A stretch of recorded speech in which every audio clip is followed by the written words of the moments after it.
Okay, ಈ audition ನೀವು try ಮಾಡ್ಬೋದಿತ್ತು ಅನ್ಸ್ತು ನನಗೆ ಸರಿಗಮಪ. ಇಲ್ಲ ಸರ್ ನನಗ ಆಡಿಷನ್ ಇತ್ತು ಸರ್ ಗದಿಗೆ.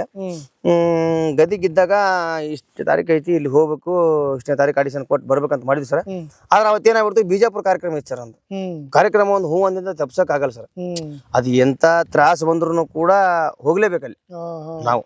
ಹೌದೌದು. ಹಿಂಗಾಗಿ ನಾನು ಇದು ಬೇಡ ಬಿಡಪ್ಪ ಅಂದ್ರೆ ದ್ಯಾಸನ ಆಗಲಿ ಸರ್, ಇಲ್ಲಿ ಐತಿ ಅಂತೇಳಿ ಕಾರ್ಯಕ್ರಮ ಸಂಬಂಧ ಇದಾಗಲಿಲ್ಲ. ಬೆಳಗರಿಂದ ದ್ಯಾಸ ಆತು, ಆಡಿಷನ್ ಇತ್ತು. ಅಯ್ಯೋ ಆದ್ರ ವಿಚಾರ ಮಾಡಿಲ್ಲ ಸರ್. ಹೌದೌದು. 6 ವರ್ಷದಿಂದ ನಡ್ಕೊಂಡು 60 ವರ್ಷ ಮಟ್ಟ ಐತೆ ಅಂತ.